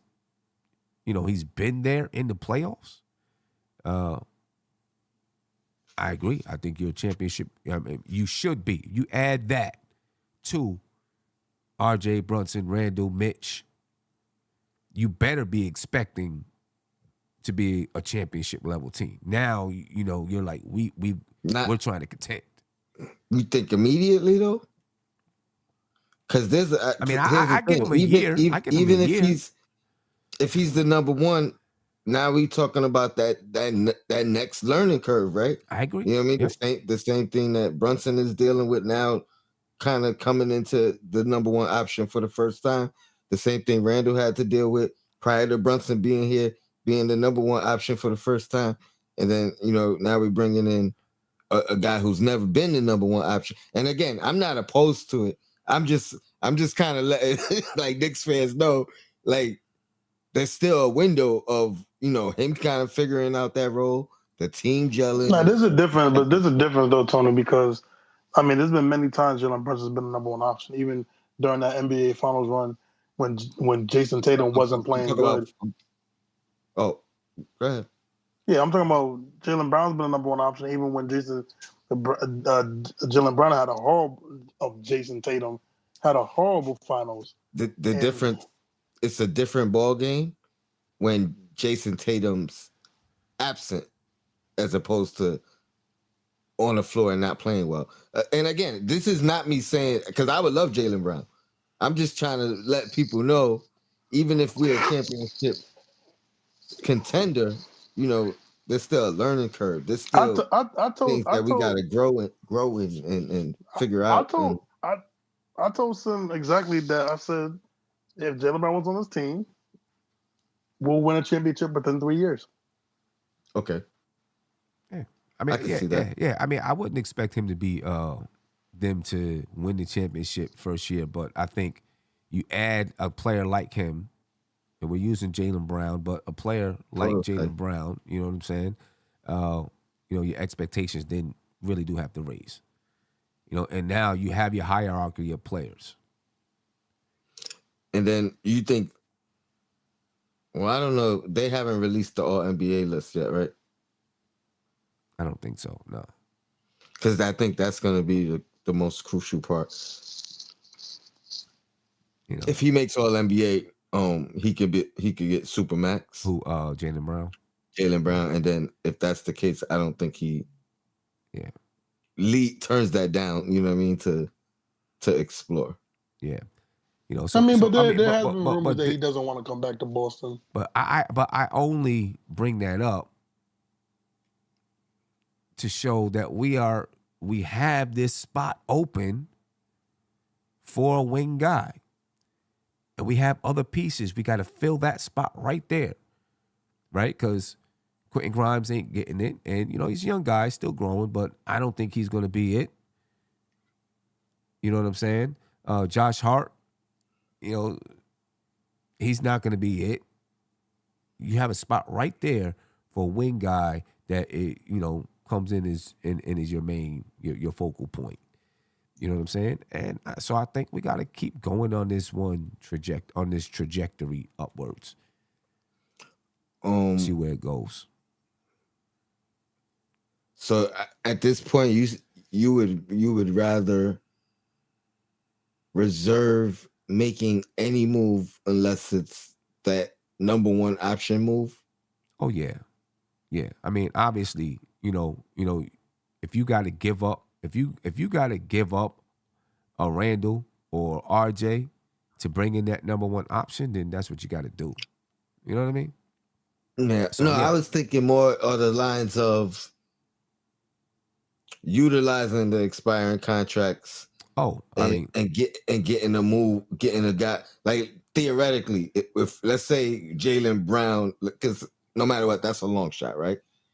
Even another guy, I would like Paul George, but I think that's a long shot. But if you could get a guy like Jeremy Grant, and you only utilizing the guys who weren't in the rotation, right? That's, you know what I mean, like those expiring somehow. I wouldn't be opposed to that, which I think makes the team better. You could utilize them now, still gives you that growth, but it takes away that potential to do maybe it doesn't take away the potential to do a bigger move down the line. Either. See, me, I'm not sure. He does make you better, I think, but I don't know if he gets you to where I don't know if he gets you any farther than you. Maybe. I don't know if he gets you any farther than you are now. I don't know. Maybe he does. I don't know if it's going to be too much duplication with him and Randall. Mm-hmm. You know what I mean? Yeah, it's not a definite, you know what I mean? But I'm saying you're not giving up none of the core pieces, and Right. it's really just Right. an addition. Right. I mean, the first thing I'd be trying to do is use Rose and Evan Fournier's contracts along with draft compensation Mm-hmm. That's what to I'm bring a saying. guy in. You know what I'm saying? I'd give up heavy draft compensation for the right guy. You know what I mean? That's the first thing I'd be trying to do. But even a Jaylen Brown, even a Paul George, those are long shots still, right?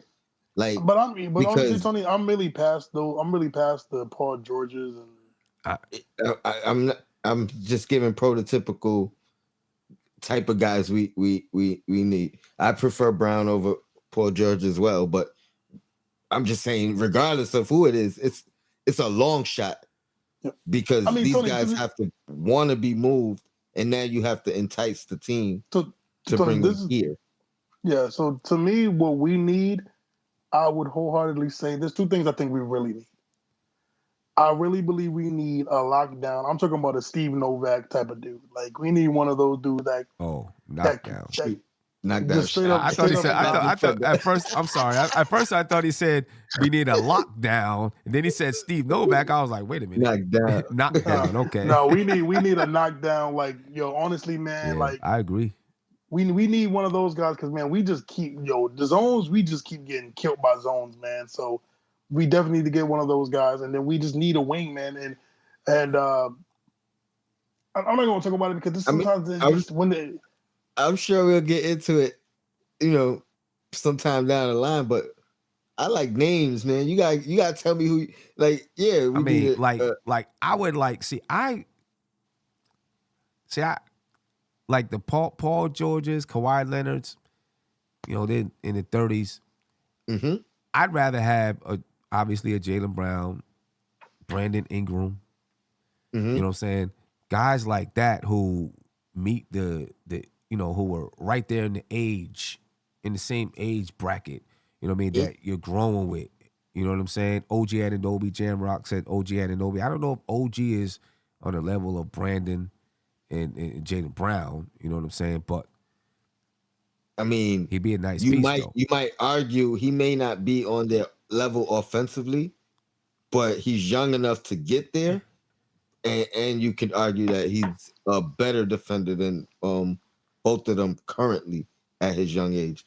And I'm only saying that by like the analytics, they say he was the best defender or wing defender all year.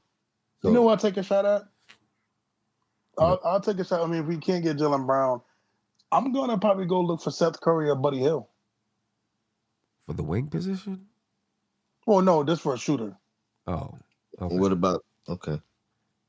Yeah, I'm looking at Seth Curry or Buddy Hill, one of those guys. To me, I could see them maybe panning out, but maybe just being right where Fournier is right now. But, like either one of them, and that's the problem. Well, I don't know. Seth Curry, I mean, he's been doing this for a while now. I think he's also been out of the rotation on numerous teams as well. You know what I mean? Like he gets his shot, he gets his opportunity, he makes the most of it sometimes. Then he'll fall out of rotation. He'll be on the bench. Like I don't know. That's just the way I see it. Mr. Absolute He's a knockdown shooter. To trade Randall, go after Porzingis. I don't want Porzingis back. First of all, he cannot stay on the floor, and defensively, you think Porzingis' defense is terrible right now. His injuries have really, I mean, his lateral movement is bad. You know what I mean? I have no interest in KP at all. Unless I would love KP off the bench. Yeah, I was going to say that. Unless he's coming off the bench, I could deal with that. But I have no interest in KP as my starting power forward or center. I really don't. I don't. I mean, I understand he can shoot the ball. I get it. But if he's coming off the bench for me, I can rock with that. You know what I mean? I see people talk about Mikal Bridges being the missing piece. He's the guy. The Well, Nets, we like- missed that opportunity. It's a question. It's still a question mark, but it's worth pursuing and overpaying. yeah. I mean, I You know don't what I think the mean? Nets would give him to the Knicks. I think we would literally have to give like everything that we was complaining and talk about with Utah. It would have to be that type of a package. You know what I mean? Like there's no negotiation basically. You know what I mean? Like it's like all right, you want 4 first. They already turned down 4. You know what I mean? So Yeah. What happened to Big Bubba? What did lights go off or something? You all right? You good over there, Big Bubba? No. playing hide and seek over there. I'll tell you later about that. That was just, Okay, I thought he forgot to pay the electric bill or something. They decided to cut it off at 12:15 in the morning. I don't know. Oh, you crazy, man. He was sneaking somebody out. He had to turn the light out. No, Tony, we don't do that no more.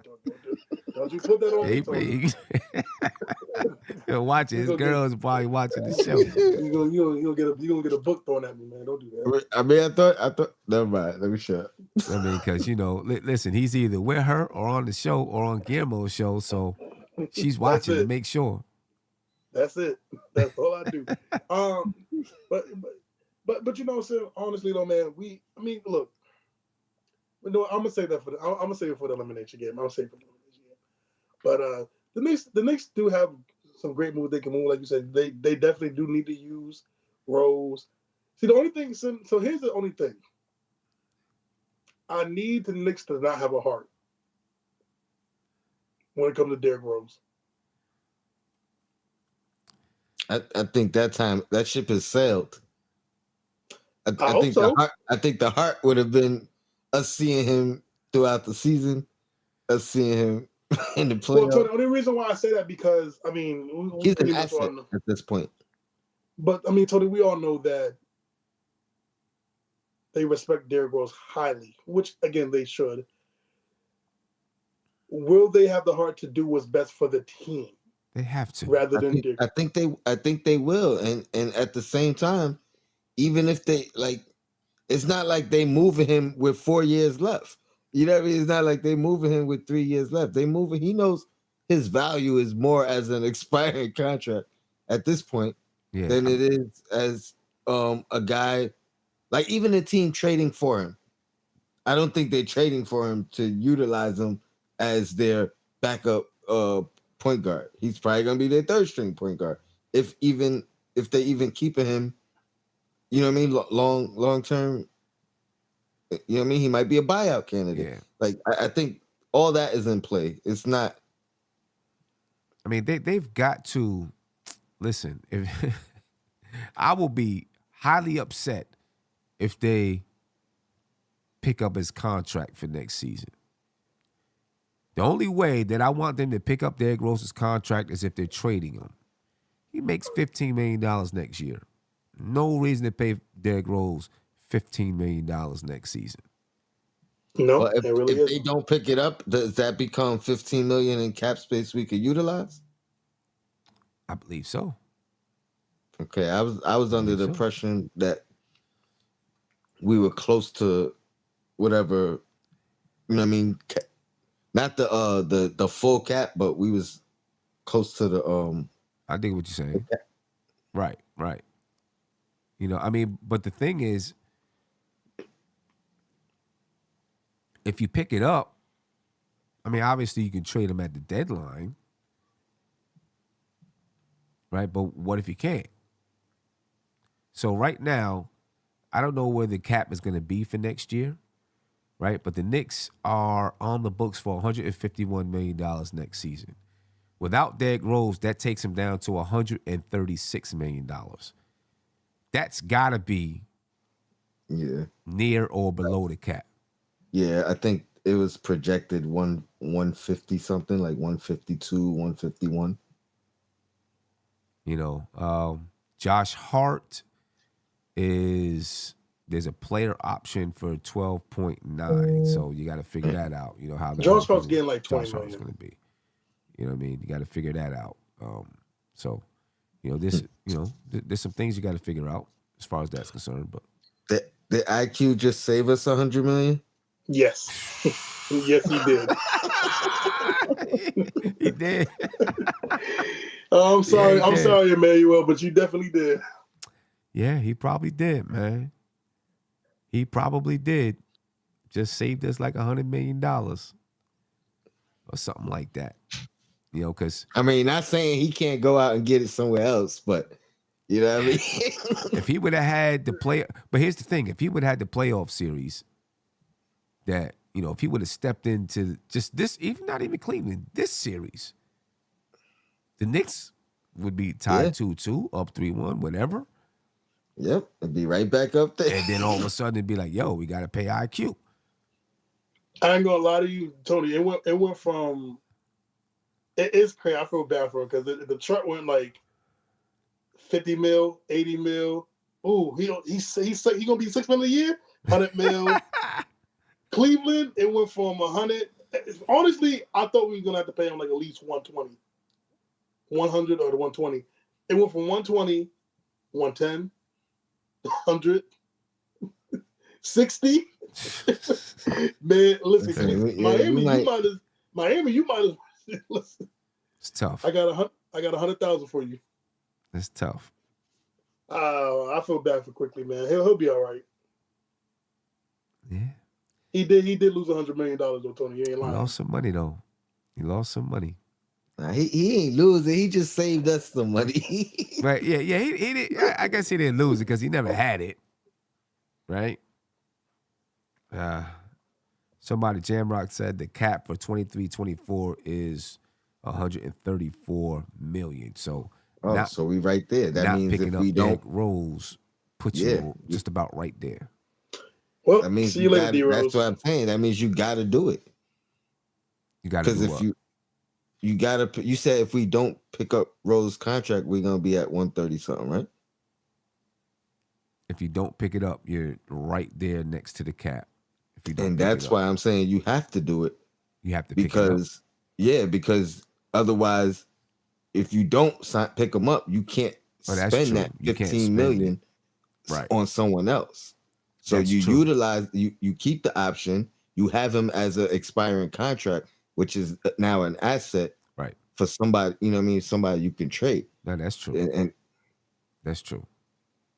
If you don't pick it up, you can't trade it. If you pick it up, even though you're going to be over the cap, then you can trade it. And if they expect to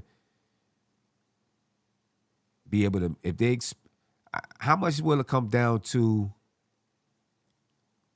If they know there's going to be someone available, so-and-so may be available. Not they're going to may be available. They got their ears down to what's going on in the league. May be available. Yeah, let's pick this up just in case. But if they get the word, hey, nobody's going to be available.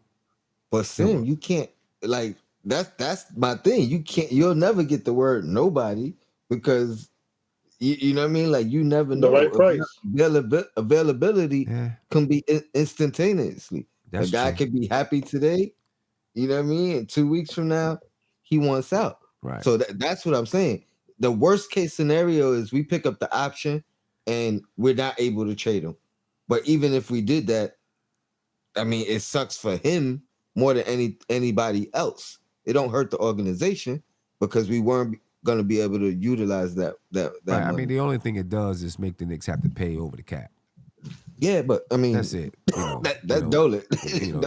Right. Yeah. Dolan probably don't care about that as long as he knows there's a reason behind it. Mm-hmm. Man, how much money Dolan made from these first and second round? Trust me.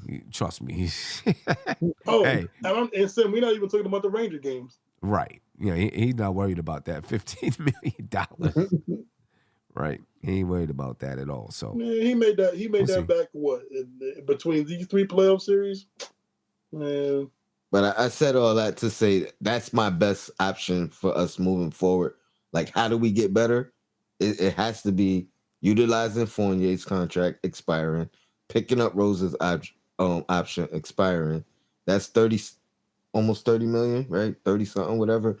A little over 30 million of expiring contract we could send out, and then like you said, Sim, now you talking about how many draft assets you got to Right. attach Right. to them, but Right. that's a large portion of a high salary guy we could bring back.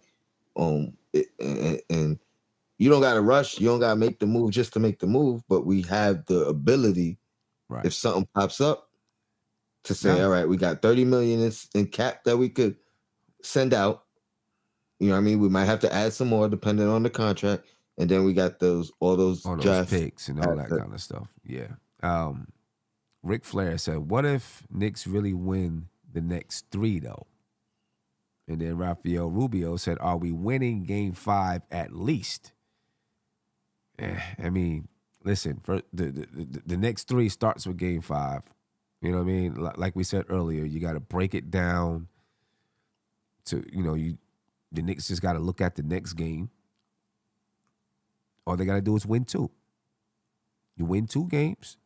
Now, the final game, that 7th game is at home, and both teams are in the same situation. Just got to win 2. Start off winning 1, obviously. You know what I mean? I think, they need to, on the flight home, they need to have a nice talk as a team and what they need to do. And then come out for Game 5 like their life depends on it. Throw fists if you got to. Are they winning Game 5 at least? I don't know, man. I'm Hey, gonna so be I'm gonna honest say with you. this I don't on my know. head I out. don't know. I don't know. I I'm just want going to to see him say come out and yes, fight. because the worst that can happen is I'm wrong. Right. I want to see him come out and fight. Can they win it? I don't know. I'm not gonna lie to you. I feel like Miami's the better team, but we'll see. Can they come out and win it, man? I hope so. I hope so. Sam, to be honest, I do think the next one, because I can't lie, Sam. I want to beat Jimmy Butler one time. I'm sick of this dude. This dude pisses me off. Just the way he acts. And I love it, but he pisses me off because he's kicking our ass. But I want to get one win against Jimmy Butler. Just to get the smirk off his face, just to get all that. I do. So I'm going to say this. I think the Knicks got some pride left in them. I don't think they're going to lose in front of MSG. They're going to lose. Well, you just got to win one. If they win in MSG, man, there's a chance they can win in Miami. Yeah, because now you start to feel good about yourself, right? Yeah. So I'm gonna say the Knicks gonna win. Okay. So you think this is going 6 or 7? We only have to talk about it. We just leave it here. They gonna win. We just leave it there. They gonna win 10-5. I gotta say this. Got to take one game at a time. So yeah, I'm gonna just take one game at a time. Okay. All right. Oh man, tough game, man. Tough game. But I just hope. My fear is that the players don't believe they can win. That's my fear. I hope I'm wrong. I'm praying that I'm wrong. That's my fear, though. Wait, but when you say fear,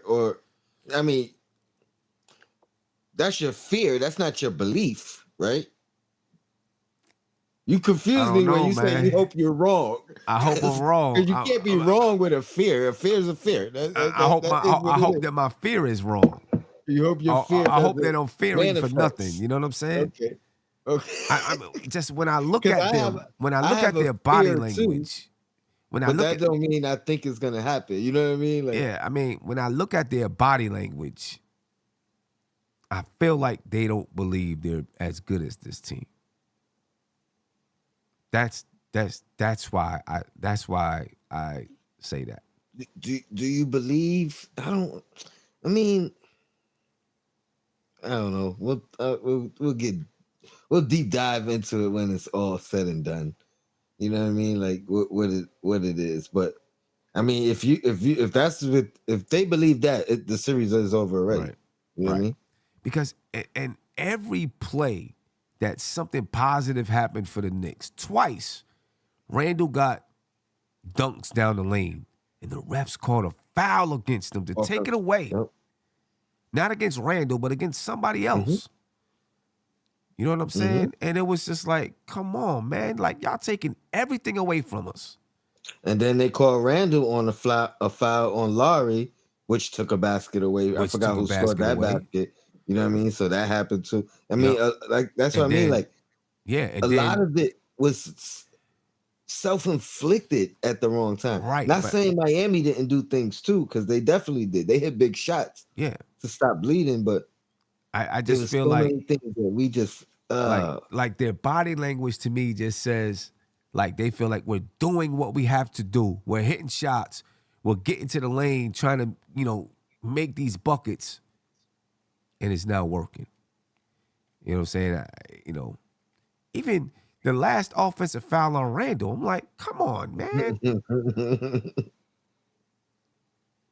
know what I'm saying? That would have been an and one if they would have called it a blocking foul. and I think that would have cut it to 5, right? 5 again. It may have cut it. I don't remember exactly what it was, but every time we had one of those type of plays, man, you know, it just went the other way. You know, Well, I mean, you're right. bad. It could make or break them. Like they could look at it like, listen, we were there, you know what I mean? But every time we just had to get over this little hump, or they could be like, yo, we did everything right. We still couldn't get a break. But I don't know. I don't feel like there hasn't been quit in this team all year. I don't expect there to be quit now. You know what I mean? Yeah. We got to dig deep and find another level. One game at a time. Find another level. Protect home court now. See what we can do, man. When is game? Wednesday. It's Wednesday? I'm pretty sure it's Wednesday. Because I was already thinking about going to the Garden. I don't feel bad no more. The Warriors are down 3-1. Lakers, man. The bubble teams. The fix is in. Are coming back. Like someone just said in the chat, the fix is in. They want LA and Miami, huh? Why? So LeBron can get his 5th ring. LeBron, so they can travel to from sunshine to sunshine. Yeah, you get this story from the Miami Heat, a play-in team, especially to promote the play-in. That's a fact. Right? That's a fact. They were in the play-in. As a matter of fact, they were the 8th seed. Sam, they fell to 8th. They fell to 8th, right? Because they lost the first game, became the 8th seed, Sam, and then they make it to the finals. Sam, right? NBA, that's how you promote the play-in. Go ahead. The NBA just want to erase more Knicks history because we're the only team to ever do it was the Knicks. They just want to erase more Knicks history. I mean, if we do get eliminated, I'm rooting for Philly. You know what? You know what pisses me off, man? Forget Boston. The Lakers and the Miami Heat were dead during the regular season. Didn't even look competitive, bro. Not even the 2 best teams. And the Lakers were in the play-in. This is just the play-in championship. Right, exactly. 2 teams that were in the play-in make it to the NBA Finals. How much better to promote the play-in than that? Sam, you get me mad. I'm rooting for Philly and Denver. I want the battle of the bigs with the worst finals viewership ever. You know how much better you can't promote the play-in any better than that than to get teams to stop tanking to say, look, you can make it to the finals. But they forget to tell you that you got LeBron James, Anthony Davis, and Jimmy Butler. Right, just get into the play-in. It can happen. Yeah, you know what I'm saying. But that also gives you incentives down the stretch. Like you could be weighing your options. Like think about it. You got 2 playing teams that potentially get to the finals, and then you got a Dallas team that didn't even want no part of the play-in. because they wanted that draft. Right. Exactly. Well, hold on, Tony. For Tony, real. they don't have it yet. They don't have it yet. They don't, but that was their, and they cared less. They cared more about the potential of the draft pick than they did about potentially fighting their way into the or through the tournament. Right. Which was a black eye for the league too. You know what I mean? Black eye for the league. And their tournament. Yeah. You know what I mean? Like, yeah. And so Adam I Silver can see said, what you're saying. yeah, so Adam Silver said, yeah, that was bad. They didn't want to get into the play-in. That ruins our whole concept of the play-in. Oh no, we're gonna have 2 play-in teams make it to the finals. Lakers, Miami Heat. Let's go. Write the script. Vince McMahon. He's doing the Vince McMahon thing. Yeah, man. It's doing the Vince McMahon thing. It makes sense. It makes sense. Look at us coming up with conspiracy. we got to, man. We desperate. We living up to them Knicks fan stereotypes out there. Got to, man. I know there's some Heat fans not talking in the chat that is laughing at us right now. I get it. It's cool. I can't believe, man, the Warriors about to lose, man. This is crazy. At least we won't be the talk of the town tomorrow. They're going to talk about the Warriors being down 3-1. Yeah, they'll be talking about Jimmy Butler, though. Yeah, they will. Yeah, they will. I just want to shout out my man Simeon Tokyo because he got the same name as me. I don't find too many people that got the same name as me. I'm going to bed, man. Good night, y'all. I don't find too many people that have the same name as me. It's not that many people. Simeon Rice. Not that many people. So if I see him, I got to shout him out. Shout out to you, Tokyo or Toko. I said Tokyo. Hey, good night, fellas. I'm going to bed, man. Yeah, I'm about to get up out of here too, man. All right, that's it. All right, man. Yeah. Tony, I'm about to get up out too, man. Oh, there we go. Any last words though, Tony, before we get up out of here? Oh man. I'll be on tomorrow. Knicks and Bruises. Look for that. That's it, man. I don't even know. I'm gonna try to be as calm tomorrow as I've been today, and not, you know what I mean. Like I said, it's not over, so I reserve my right to be upset later. Yeah, this is the last thing I'm gonna put up on the board. That's the last comment I'm gonna highlight. Clovins Duras. Hopefully I said that correctly, or Durachi. I'm not sure. Hopefully I said it correct. One of the 2 ways. Hopefully I said it correctly. He said, "Believe it, fellas. We are going to Game 7." I'm gonna leave that one up there. Nice. I'm gonna leave it up there. We need the Knicks to get that win on Wednesday, man. Anyway, folks, I appreciate your time. You know what I'm saying? I know I probably had some takes that wasn't good tonight. I don't know. I was just pissed off that we lost this game. Hey, I love the emotion, Sim. You said 2 curse words today. Yeah, I was hot. I wanted to win this game. Bad. I did too, man. Wanted to win it bad, man.